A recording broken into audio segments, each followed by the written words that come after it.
Eh bien salut à tous, aujourd'hui dans cette vidéo je vais vous présenter une brève histoire des ordinateurs personnels.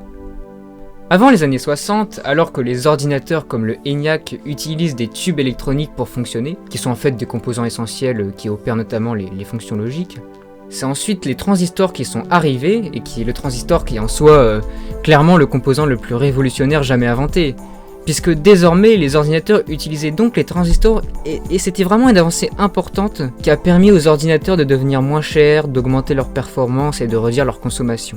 D'ailleurs, ce qui semble bizarre aujourd'hui, c'est qu'une grande partie de ces ordinateurs des années 60 fonctionnaient entièrement de manière décimale et non pas de manière binaire comme aujourd'hui. Et c'est grâce à l'IBM System 360 qui est un modèle phare de cette époque, et c'est celui-ci qui a mis en vigueur un fonctionnement binaire comme nous le connaissons aujourd'hui. Les modèles de l'IBM 360 prenaient énormément de place et coûtaient très cher. Le moins cher possible était à au moins 133 000 $, ce qui signifie plus de 1 100 000 $ avec l'inflation, et ça montait facilement à plusieurs millions de dollars, sans problème. C'est pour cela que si peu de monde pouvait s'en approprier, et ils étaient surtout utilisés dans des contextes scientifiques et accessibles par de grandes sociétés, par des universités ou d'autres institutions de ce genre. Avec ces ordinateurs, il était rare qu'on interagisse directement avec la machine, mais plutôt on préparait des tâches comme avec des perforatrices de cartes, sur lesquelles les instructions étaient écrites, puis il suffisait ensuite d'attendre que l'ordinateur finisse de les exécuter. Une autre avancée très importante a été le développement des circuits intégrés, puisque les ordinateurs ont pu devenir beaucoup plus petits, ils permettaient d'intégrer plein de composants dans une seule et unique puce électronique. Des mini-ordinateurs comme le PDP-8 ou le VAX de cette époque, par exemple, utilisaient donc en masse ces composants et ils étaient à peu près comparables à la taille d'un réfrigérateur de maison et coûtaient donc moins cher, environ des dizaines de milliers de dollars tout de même.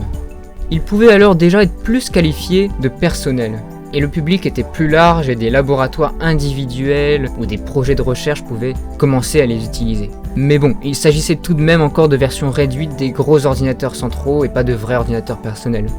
Mais c'est quand même avec ces ordinateurs que le développement de nouveaux systèmes d'exploitation importants on peut voir le jour, on peut avoir lieu, comme notamment Unix qui a été développé sur ces ordinateurs. Et l'avancée la plus importante a été le microprocesseur. Ce qui a permis aux microprocesseurs d'exister, c'est l'avancée majeure qui s'est produite dans la technologie des semi-conducteurs. C'est ce qu'on appelle le transistor MOS ou MOSFET. Et il a été à l'origine inventé par Mohamed Attallah et Dawan Khan en 1964 à Bell Lab. Et cela a rendu possible de placer une beaucoup plus grande densité de transistors dans un circuit intégré, et ça consommait beaucoup moins d'énergie. Federico Fagin, qui avait contribué à développer la technologie MOS, visant à le développer en silicium pour sa part, rejoindra Intel en 1970 et il réalisera en seulement quelques mois avec Ted Hoff et deux de ses coéquipiers le Intel 4004. Et c'est le premier microprocesseur construit sur un seul et unique circuit intégré. À titre d'indication, le Intel 4004 d'une taille très réduite, alors à peu près aussi performant que le ENIAC dont j'ai parlé au début, sauf que le ENIAC occupait presque 170 m² et pesait environ 30 tonnes. Et c'est quand même une sacrée évolution en seulement 25 ans. Et surtout, ce n'est que le début. Et ce processeur emblématique ouvrira les portes à la révolution des microprocesseurs. J'ai envie de dire que c'est le début d'un nouvel âge. Du coup, pour le moment, le Intel 4004 était tout de même jugé trop lent avec son architecture 4 bits pour pouvoir l'utiliser dans un véritable mini-ordinateur. Mais pendant ce temps-là, je vais vous parler quand même de nouveaux types d'ordinateurs personnels que je trouve intéressants, qui existaient déjà et qui tenaient déjà facilement sur un bureau, avec un clavier, un écran. Ils fonctionnaient non pas encore avec un microprocesseur, mais toujours avec plusieurs circuits intégrés. Le DataPoint 2200 de Computer Terminal Corporation, qui était particulièrement notable puisque l'architecture de son processeur a servi de base pour la réalisation du prochain processeur d'Intel qui va sortir juste après, le Intel 8008. Et donc c'est de là que vient l'architecture que l'on a nommée ensuite x86, que vous connaissez peut-être. C'est à partir du Intel 8080 qui sort l'année suivante que les microprocesseurs vont vraiment commencer à prendre une grande importance. Le 8080 a donc été le premier à être vraiment répandu et à pouvoir composer de véritables micro-ordinateurs comme le plus connu de cette époque, le Altair 8800 qui est sorti début 1975. Et c'est celui qui a provoqué une véritable étincelle quand il est apparu dans les magazines comme Popular Electronics pour la première fois. En fait, ce genre d'ordinateur intéressait surtout au départ les hobbyistes et certains techniciens parce qu'on les achetait sous forme de kit à construire soi-même en fait. On les programmait avec des interrupteurs et des sorties qui étaient données par des lampes sur un panneau frontal. Et on pouvait les utiliser plus concrètement quand même en ajoutant des périphériques, notamment comme des claviers, des écrans et des lecteurs de disques, des imprimantes. Donc c'était quand même déjà quelque chose d'assez vaste et important. Et c'est d'ailleurs avec ce micro-ordinateur que Bill Gates et Paul Allen vont créer un interpréteur du langage Altair basique et vont à l'occasion créer Microsoft. Ensuite, en 1976, Steve Wozniak et Steve Jobs créent l'Apple I, qui se distinguait des autres micro-ordinateurs comme le Altair, parce qu'ici, tout ce qu'il y avait à faire avec l'Apple I, c'était de brancher un clavier à un téléviseur, puis il fonctionnait directement. Ils produisent ensuite l'Apple II qui sort le 10 juin 1977, et reconnu comme le chef-d'œuvre de Steve Wozniak.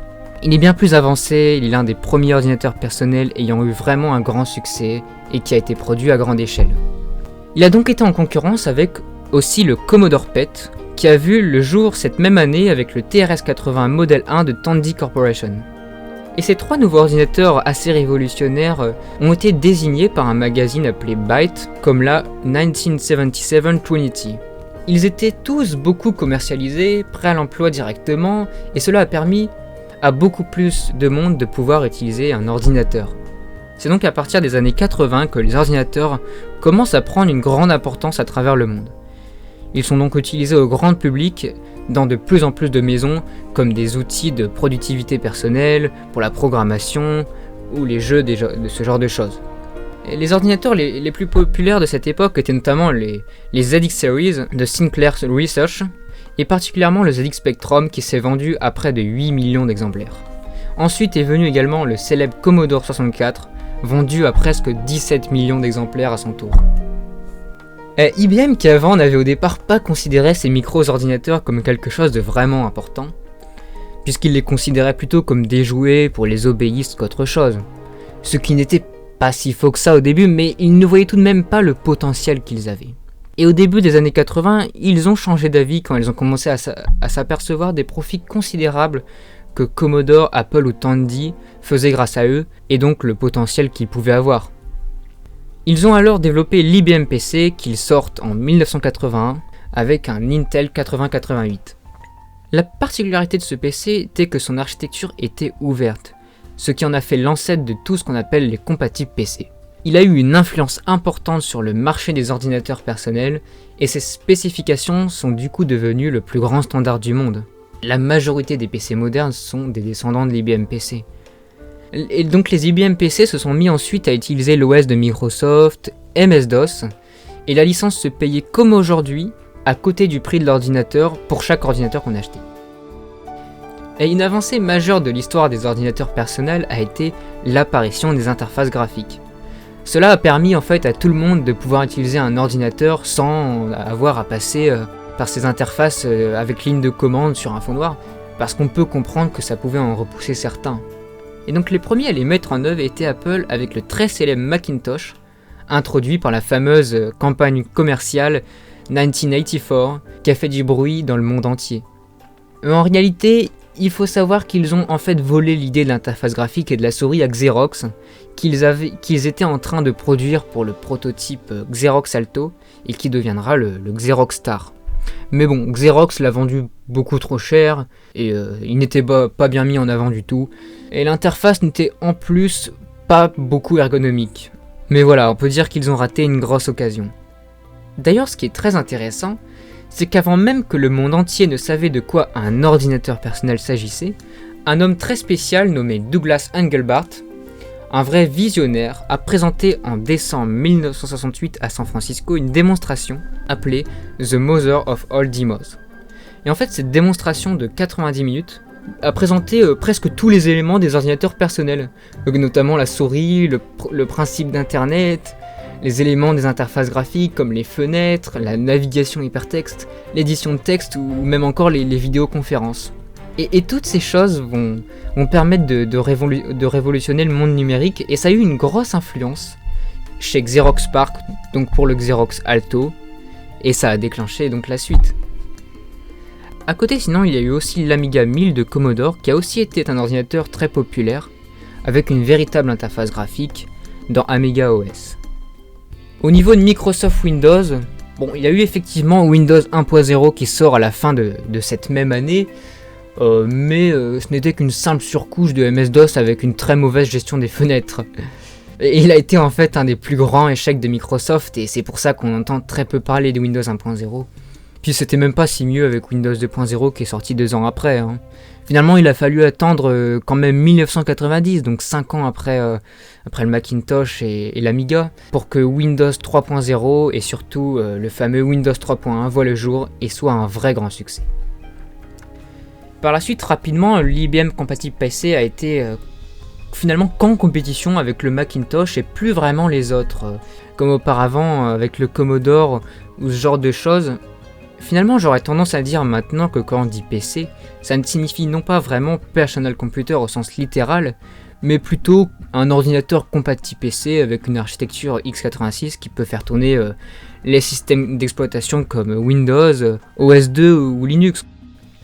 C'est ensuite chez Next, la société que Steve Jobs a fondée après avoir quitté Apple, que le World Wide Web voit le jour avec le premier serveur et le premier navigateur qui est créé en 1990 pour les ordinateurs de Next. C'est en 1991 qu'il devient vraiment disponible à l'usage du public et commence à se démocratiser petit à petit. Sinon, alors qu'en 1982, Time Magazine avait nommé l'ordinateur personnel de Machine of the Year, quand son importance devenait de plus en plus grande, certains pensaient au début des années 2010 que l'ordinateur pouvait mourir.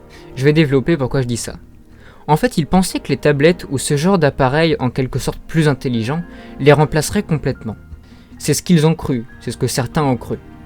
Mais ce n'a pas du tout été le cas, les tablettes ou les smartphones sont certes utilisés de plus en plus au détriment du PC pour beaucoup de tâches simples comme la navigation internet ou la communication, les applications, ce genre de choses, mais l'ordinateur personnel reste quand même indispensable pour beaucoup d'autres tâches et le restera, je pense, longtemps.